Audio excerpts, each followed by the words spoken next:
भारत रत्न चौधरी चरण सिंह को जारी है। देश के 5वें प्रधानमंत्री वो रहे और उनके योगदान की चर्चा हर कोई करता है। किसानों के मसीहा कहलाते हैं चौधरी चरण Singh.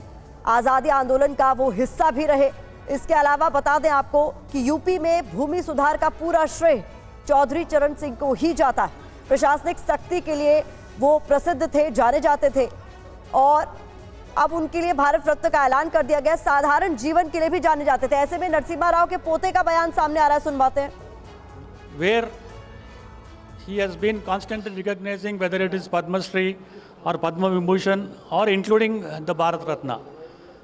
It is, I feel, very, very emotional at this point of time because we have been expecting that the Bharat Ratna will be delayed, but due to the efforts of the Bharatiya Janata Party, Telangana, especially Kishan Reddy ji, Bandi Sanjay ji, Dr. Lakshman and other leaders who have been constantly requesting, who have been constantly telling to the party high command that the contributions of Narasimha Rao should be recognized. And as the family member, I thank the Bharatiya Janata Party Telangana also for making this a grand success and the dream come true.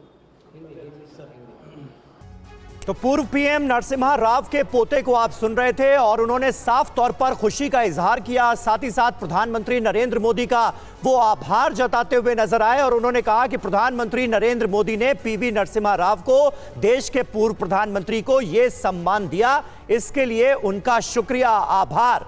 इसके अलावा जयंत चौधरी का बयान भी बड़ा important है। उन्होंने कहा दिल जीत लिया। ऐसे वक्त में जब 2024 के लोकसभा चुनावों से पहले खबर यह सामने आ रही है कि किसी भी दिन यह ऐलान हो जाएगा कि जयंत चौधरी यानी उनकी पार्टी आरएलडी एनडीए का हिस्सा है, उससे पहले यह बड़ा ऐलान चौधरी चरण सिंह को भारत रत्न दिए जाने का ऐलान, ये क्या कह रहा है और कांग्रेस के खेमे में कितनी हलचल है इस खबर के सामने आने के बाद? कुमार विक्रांत, जरा बताइए।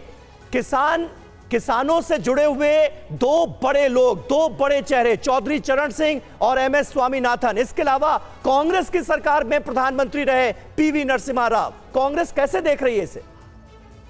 जी देखिए, निश्चित तौर पर कांग्रेस ने इसका स्वागत तो किया है, लेकिन साथ ही साथ कुछ सवाल खड़े कर दिए हैं। उनका ये कहना है कि पीवी नरसिम्हा राव को हमारे वक्त में हमारी सरकार ने, कांग्रेस ने प्रधानमंत्री बनाया, जिसके बाद उन्होंने आर्थिक उदारीकरण किया, रिफॉर्म किए। उनका ये भी कहना है कि एमएस स्वामीनाथन की जितनी सिफारिशें मैक्सिमम मानी गई वो मनमोहन सिंह के वक्त में ज़्यादा से मानी गई।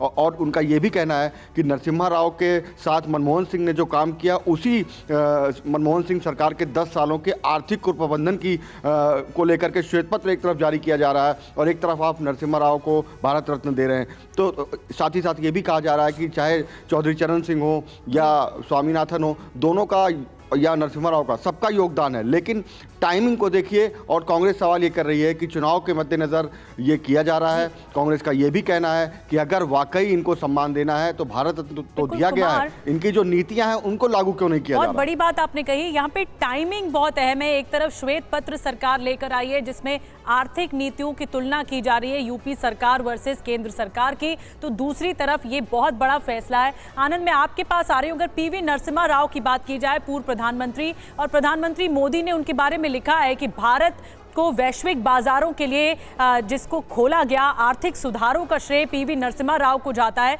तो इसके पीछे भी बहुत बड़ा मैसेज है उनको भारत रत्न दिया जाना।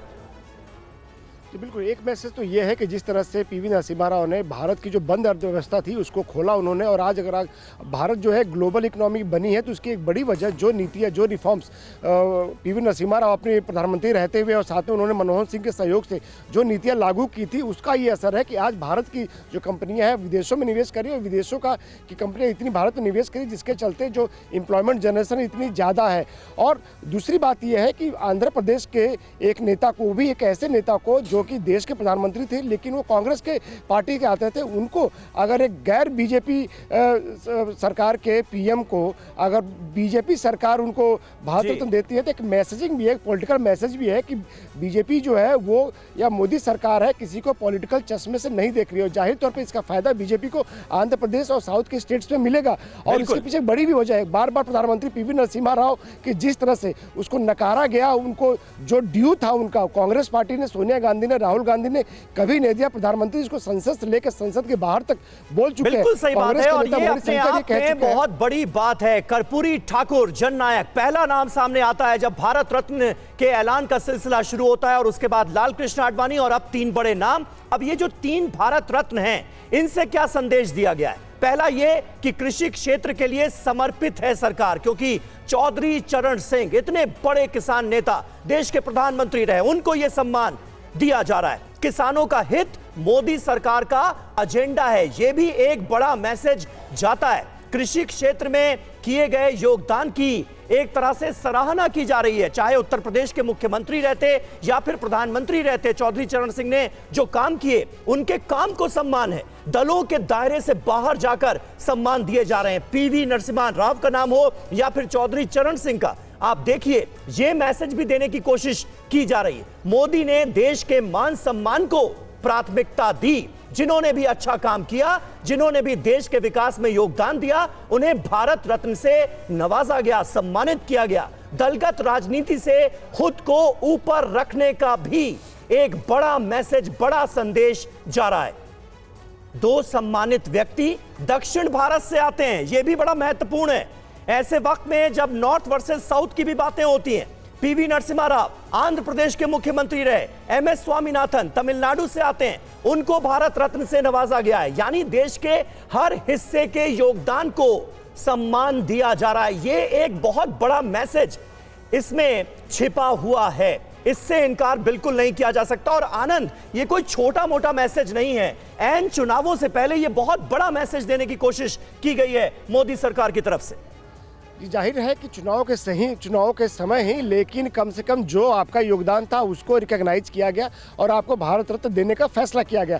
बीजेपी का ये कहना है और बीजेपी का कहना है कि आप पूरे, जैसा कि आपने बताया कि पूरे देश में अगर देखा जाए तो वेस्ट से लेकर साउथ तक और ईस्ट तक बीजेपी सरकार में ऐसे लोगों को भारत रत्न मिला है और उन्होंने कभी भी सिर्फ पार्टी या किसी एक व्यक्ति को ऐसा नहीं किया, बल्कि दलगत राजनीति से ऊपर उन्होंने उठकर ये दिया है। पीवी नरसिम्हा राव के बारे में आप ये उम्मीद नहीं कर सकते थे कि बीजेपी सरकार उनको भारत रत्न दे सकती है। मणिशंकर अय्यर का एक बड़ा बयान बहुत चर्चित हुआ था जब उन्होंने कहा था कि पीवी नरसिम्हा राव जो थे वो देश के पहले बीजेपी पीएम थे।